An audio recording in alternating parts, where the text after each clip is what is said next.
Bonjour à tous, voici l'exercice 6, donc le dernier exercice du brevet des collèges d'Amérique du Nord de juin 2017. Donc c'est un exercice sur 10 points, c'est donc presque un quart des points du sujet. Et c'est l'exercice sur l'algèbre, c'est-à-dire ici les expressions avec des x, et une petite partie sur le tableur, je vous montrerai sur un vrai tableur ce que ça donne. Donc première chose, bien lire le texte, c'est un problème avec un enclos et un rouleau de 50 mètres de grillage qu'on veut utiliser entièrement. Alors, on lit le texte. Donc le schéma ci-contre représente le jardin de Leïla. Donc vous voyez ici le jardin avec l'enclos. Ici OBC 3 points, OFE et ici un point D qui forme de façon à ce que OCDE soit un rectangle. OB et OF avec des crochets, donc les segments sont des murs. Donc je vais l'écrire ici pour bien. Donc là, ici, vous avez un mur et un deuxième mur jusqu'au point B et jusqu'au point F. Ensuite, la ligne pointillée BCDEF représente le grillage et elle dispose d'un rouleau de 50 mètres. Donc on va faire un grand rectangle ici à partir de deux morceaux de mur qui eux ne bougent pas et on va pouvoir faire un rectangle dont la taille va varier en fonction de la longueur BC. Plus BC est grand, moins il vous restera de grillage pour le reste. Donc il va falloir un petit peu adapter. Donc première question pour voir si vous avez bien compris le sujet, c'est toujours comme ça les premières questions. On vous met le point C de façon à ce que BC fasse 5 mètres. Donc BC ici fait 5. Dans le texte, il était dit que OB valait 6. Donc OB 6 et OF 4. Voilà. Et on vous dit qu'en plaçant BC égale 5, elle obtient FE égale à 15. Première question, vérifiez qu'elle utilise bien les 50 mètres. Donc pour vérifier qu'elle utilise les 50 mètres, on va calculer la somme des longueurs du grillage, c'est-à-dire des pointillés, donc BC plus CD plus ED plus EF. Et ça doit faire 15 mètres. Alors on va les faire un par un. Alors BC c'est donné dans le texte, c'est 5. Je vais souligner à chaque fois les informations. Donc BC, voilà. Ensuite, CD. Alors on ne l'a pas CD. Mais CD, vu que c'est un rectangle, CD ça va être la même chose que OE. Et OE, ça fait donc OF plus FE. Voilà, ce qui fait qu'à la ligne suivante, je vais tout de suite la faire. OF, vous allez mettre 4 et FE 15. Ça veut dire que CD vaut tout simplement ici 19, c'est la somme 4 plus 15. Je préfère détailler. Il vous reste ensuite ED. Alors ED, puisque c'est un rectangle, la même chose, c'est la même chose que OC. Et OC, c'est OB plus BC. OB plus BC, vous voyez, 6 et 5, 11. Donc ici, plus 6 plus 5. Et EF, c'est donné dans le texte. On vous le dit, elle n'obtient que EF égale FE et EF, c'est des longueurs, c'est la même chose. Donc ici, plus vaut 15. Voilà, on regarde. Donc 5 et 4, 9. Ici, 15. Je fais par petits bouts. 5 et 6, 11. Plus 15. Donc ensuite, avec 15 et 15, 30. 9 et 11, 20. 30 plus 20 égale 50. On a bien utilisé tout le grillage. Donc, réponse, vous réécrivez sur votre copie la phrase « Elle a bien utilisé les 50 mètres de grillage ». Je vais mettre ça là. Elle a bien utilisé les 50 mètres. Alors, j'ai détaillé vraiment. Vous, sur une copie, vous pouvez mettre tout simplement un truc comme ça, comme OCDE est un rectangle. CD est égal à OE égale 19. Vous n'êtes pas forcément obligé de détailler 4 plus 15, ça se voit très bien sur un dessin. Là, vraiment, la figure est claire. Si vous avez un petit doute, vous mettez donc OF plus FE, comme moi, et donc 4 plus 15. Ensuite, vous pouvez mettre donc ED est égal à OC. Alors, j'ai mis OE, mais c'est OC. Voilà. ED égale OC égale donc à OB plus BC. Voilà ce que j'ai fait moi dans le calcul directement, qui fait donc 11. Et après, vous n'avez plus qu'à faire la somme. Je crois quand même que ce qui doit figurer absolument sur toutes les copies, c'est cette somme ici de 4 longueurs pour bien montrer que vous avez fait la somme des 4 pointillés qui forment le grillage de 50 mètres. Voilà, maintenant question 2, justifier que l'aire de l'enclos à ce moment-là est de 209 mètres carrés. Alors l'aire de l'enclos au CDE, c'est donc l'aire du rectangle. Et l'aire d'un rectangle, vous le savez, c'est longueur fois largeur. Donc ici, c'est L fois L, c'est-à-dire ça sera OE multiplié par OC. Alors on a déjà calculé tout ça. OE, on a dit que c'était 19. Et OC, on a dit que c'était 11. Donc vous faites 11 fois 19. Alors pour ça, vous pouvez faire soit de tête, soit la machine, évidemment. Mais 11 fois 19, vous faites donc 10 fois 19, 190. Plus 1 fois 19, ça fait donc 209. Et c'est des mètres carrés. Donc c'est ce qu'on a bien trouvé. Donc voilà, c'est justifié. Question numéro 2. Alors, notre question 2. Donc pour avoir une aire maximale, Leïla fait appel à sa voisine prof de maths, qui lui écrit sur un petit bout de papier cette phrase-là. Donc que j'ai réécrite en haut, et que je vais d'abord un petit peu décrire avant de faire la question. Donc en notant BC égale X, là ça veut dire que, eh bien, à la place de tout à l'heure de BC égale 5, on va mettre une variable X qu'on ne connaît pas, mais qu'on pourra régler en fonction de contraintes. Ici, ça sera l'aire maximale.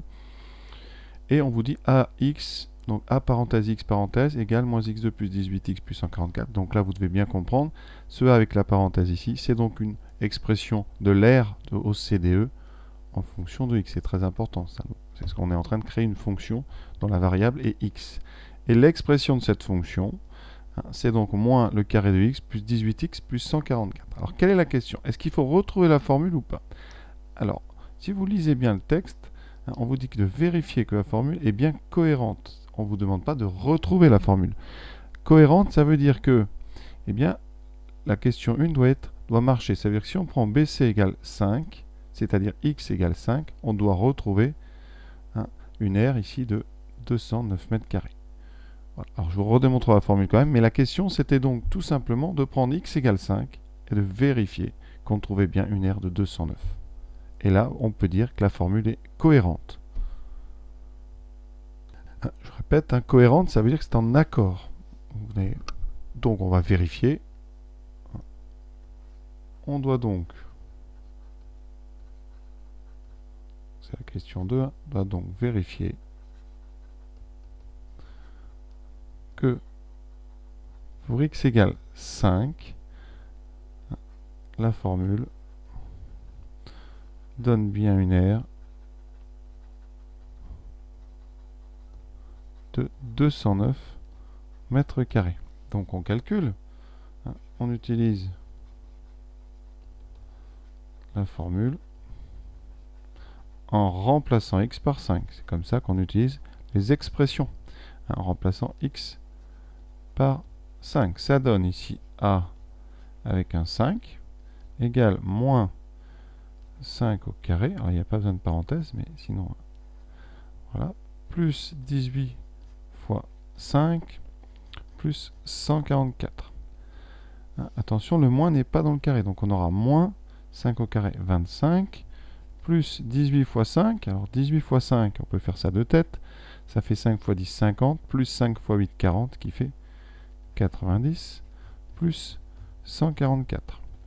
Ensuite, on va essayer d'utiliser la machine au minimum, donc on va faire 144 ici, plus 95 moins 25, alors 95 moins 25, ça fait 65. Ici, j'ai oublié, pardon, un 4, c'est pas 140, c'est 144. Donc on a 144 plus 65, qui fait 209. Sinon, vous utilisez la calculatrice et vous aurez le résultat. Donc, ensuite, qu'est-ce que vous dites? On trouve bien 209. Donc, cette formule est cohérente. Ça veut dire qu'elle est en accord. Cohérente avec la question 1. Voilà, si la formule n'avait pas donné 209, on aurait pu dire qu'elle était fausse, c'est-à-dire que ça n'allait pas, il y a une incohérence. Donc voilà, cette question 2. Maintenant, on va passer sur une question sur le tableur. Mais avant, je vous ai dit que j'allais vous démontrer quand même la formule, comment on pourrait la trouver si on vous la demandait. Ça, c'est un exercice un petit peu plus type seconde. Comment trouve-t-on cette formule? Alors, on sait qu'on a 50 mètres. On va regarder un petit peu tout ça. 50 mètres, ça veut dire que la longueur BC plus CD plus ED plus EF vaut 50. Nous, ce qu'on cherche pour l'instant, eh bien, c'est la longueur CD. Donc, on cherche ici quel est le complément ici, FE. Donc, l'inconnu, ça sera EF ici. Alors, BC, on le sait, ça vaut X. CD, on ne le connaît pas, mais CD, ça vaut OE. Je l'écris à côté. CD, c'est égal à OE. Donc, eh bien, vous savez combien ça vaut, parce que OE, c'est OF plus FE. C'est donc 4 plus FE qu'on écrit EF, voilà, plus ED qu'on ne connaît pas, mais qui est le même que OC en face. OC, c'est donc 6 plus X, et plus EF, égale 50. Ça va nous permettre d'avoir EF. Donc je laisse tous les EF à gauche, j'en ai donc 2, et j'envoie tout le reste à droite par des soustractions.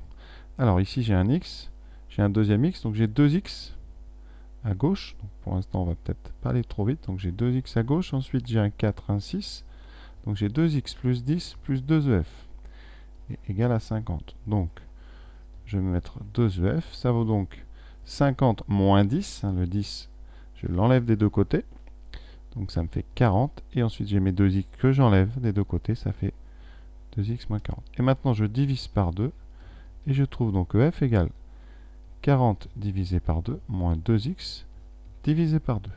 Donc EF c'est 20 moins X. J'ai donc EF qui vaut 20 moins X. Ça veut dire que donc OE vaut 20 moins X plus 4. 20 moins X plus 4, puisque EF vaut 4. Donc ça nous fait 24 moins X. On a donc trouvé tout à l'heure que OC valait 6 plus X. Conséquence, eh bien l'air en fonction de X, donc A de X, va valoir OC fois EF, donc 6 plus X fois 24 moins X. Et on va donc développer la double distributivité. Donc vous aurez 6 fois 24, 6 fois moins X, 24 fois X, et moins X fois moins X. Donc on a 6 fois 24, alors là ça tombe bien, 6 fois 24, ça fait 144. Parce que 3 fois 24, ça fait 72 fois 2, 144. Ensuite 6 fois moins X, moins 6X, plus X fois 24, 24X, moins x2, donc on va maintenant réordonner x2, et en même temps on réduit 24x moins 6x, moins, donc ici ça fait plus 18x, plus 144, vous voyez, on a trouvé la formule. Donc ça aurait pu être la question, un petit peu plus dur, mais voilà un petit peu ce qu'on peut attendre de vous quand vous voulez aller en seconde générale. Question suivante, le tableur. Donc on allume un tableur, et Leïla a saisi une formule en B2. Et B2, vous voyez, c'est cette case ici. Et cette formule, elle est écrite ici, comme dans tous les tableurs. Formule, on le sait, parce qu'il y a un égal ici. Donc cette formule, qu'est-ce qu'elle fait, donc ça fait égal moins B1 fois B1. Donc quand vous écrivez moins B1, ça veut dire que, eh bien, il va chercher la valeur qui est en B1. Donc 5. Donc l'ordinateur va faire moins 5 fois 5, plus 18 fois 5, plus 144. Ça, c'est le principe. Ensuite, vous avez ici un petit carré plus gros. Pour ceux qui n'ont jamais fait de tableur, j'espère que ce n'est pas le cas, mais en tout cas ça sera l'occasion, je vais vous montrer comme ça. On a une petit carré qu'on peut étirer quand on va vers la droite ou vers le bas. Alors ici on va étirer vers le bas, vers la droite, et quand on étire des formules vers la droite, eh bien l'ordinateur change automatiquement tous les noms de colonnes. C'est-à-dire qu'ici tous les B, quand vous décalez une fois, vont se transformer en C. Et si vous redécalez une deuxième fois, ils se redécaleront en D, puis en E, puis en F. Donc ici, on vous demande quelle est la formule inscrite en F2. Donc dans cette case ici en F2, vous aurez logiquement moins F1, étoile c'est la multiplication, moins F1, F1, plus 18 fois F1, plus 144. Voilà la réponse 3, où il n'y a pas de besoin de justifier. Je vous montre tout de suite ce que ça donne avec le tableur. Donc voici le tableur. Alors je précise, parce que là tout à l'heure je les ai fait un petit peu mal, mais ici il est multiplié comme ça dans les logiciels. Il y a un trait, deux traits, trois traits. Alors, souvent on en fait 4 comme ça, vous voyez, ça fait un petit peu trop. Non, c'est un trait, 2 traits, 3 traits, c'est beaucoup plus clair. Bon, on vous en embêtera pas pour ça, hein, je vous rassure, mais c'est juste pour que ce soit clair. Ensuite, vous remarquez ici dans les notations que normalement l'étoile est un petit peu plus haut. Mais là, vraiment, hein, c'est pas... Donc on devrait presque écrire la formule comme ça. Moins F, donc 1, étoile un petit peu plus haute. Voilà. Mais ne vous inquiétez pas vraiment sur une copie. Ça n'a aucune importance, vraiment. Mais voilà ce qu'on devrait lire. Alors, donc je vais vous montrer comment fonctionne un tableur ici. Donc vous voyez, hein, j'espère que vous voyez bien mon tableau. Donc j'ai reproduit la même ligne ici de 5 jusqu'à 12. J'ai écrit la formule ici, mais ça c'est du texte, hein, vous pouvez écrire ce que vous voulez là-dedans, ça n'a aucune importance. Maintenant on va mettre la formule. Donc la formule c'est laquelle? Donc on met déjà un égal. Voilà. Ensuite vous allez cliquer sur la case que vous voulez. Donc ici c'est B1, vous voyez, et c'est écrit B1. Ensuite vous mettez multiplier, que vous trouvez sur votre clavier. Voilà, vous voyez cette petite étoile un peu haute. Vous re-appuyez sur B1. Voilà, ça remarque B1. Ensuite, avec le clavier plus 18 fois, vous recliquez sur B1, ou vous pouvez écrire B1 si vous voulez tout simplement. Ensuite, plus 144. Alors voici mon tableur, donc petite précision avant de voir. Ici j'ai fait des étoiles, je les ai faites un petit peu, mais les étoiles ici qui représentent la multiplication, c'est uniquement 3 traits. Souvent on fait des gribouillis comme ça. Alors on en fait 4, hein, non, vous en faites 3, ça suffit. Ensuite, alors vous n'êtes pas obligé de le faire sur la copie, mais elles sont légèrement plus hautes que d'habitude. Vous allez voir quand je vais les taper. Donc voilà le tableur. Donc j'ai reproduit la première ligne et je vais écrire la même formule. Donc pour écrire une formule, vous commencez par Y. Ensuite il y a un moins, donc mettez un petit moins, voilà, avec le clavier.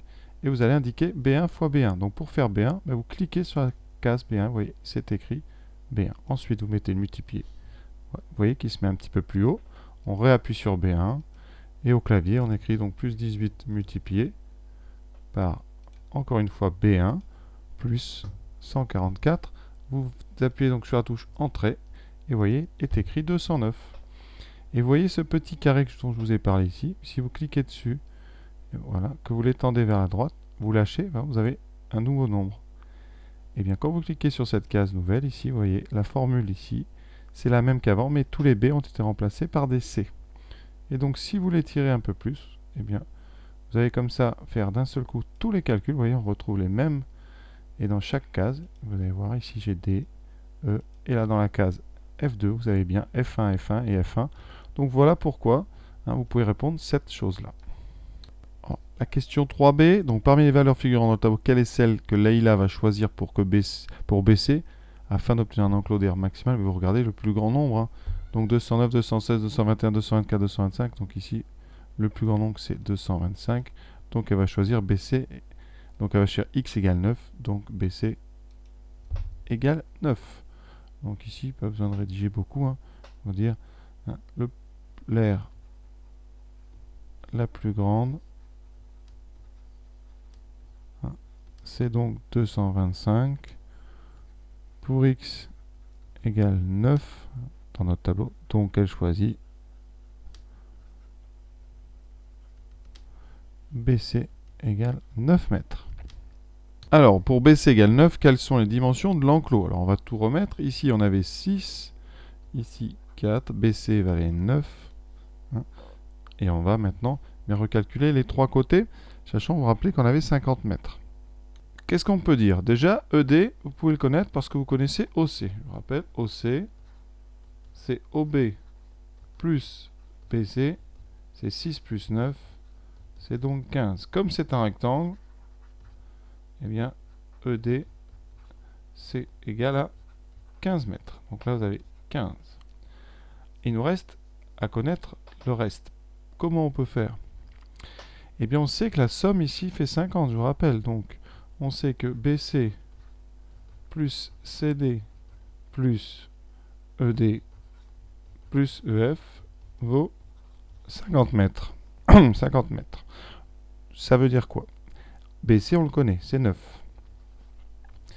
EF, on ne le connaît pas. Ce qu'on connaît, c'est ED. Donc ici, on a 15. Et là, on a 50. Il nous reste donc deux inconnus, CD et EF. Alors, on va décomposer CD en deux. Parce que vous voyez, CD, c'est pareil qu'OE. Donc ici, dans CD, vous avez quoi? Une partie qui vaut 4 et une partie qui vaut exactement ce qu'on a en face, qui vaut EF, ici. Donc, eh bien, CD, on va le remplacer par 4 plus EF. Et comme ça, vous avez une équation avec comme inconnu uniquement la longueur EF. Je répète, la chose importante, c'est que CD, vous l'écrivez comme CD vaut OE, eh bien CD, ça sera donc OF plus EF, donc 4 plus EF. Et vous avez maintenant une équation à résoudre. Le seul inconnu étant EF, donc on met les EF ensemble. Ça fait 2EF. 9 et 4, 13 et 15, 28. 9EF plus 28 égale 50. On enlève 28 de deux côtés. Donc on a 2EF égale 50 moins 28. 50 moins 28, ça fait 22. On divise par 2. EF est donc égal à 11. Ouais, et comme EF vaut 11, comme EF est égal à 11, on en déduit donc la distance OE, la longueur OE, qui est 4 plus 11. Donc OE égale 15. Conséquence, la R, elle vaut OC fois OE. Voilà.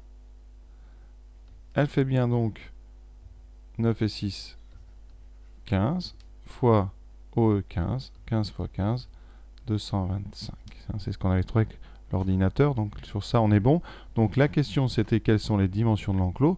Donc l'enclos fait donc 15 par 15. L'enclos est un carré. L'enclos est un carré de 15 par 15. Voilà, cet exercice est terminé. J'espère que ça vous a plu, en tout cas que c'était clair. Et je vous souhaite bonne continuation dans vos révisions.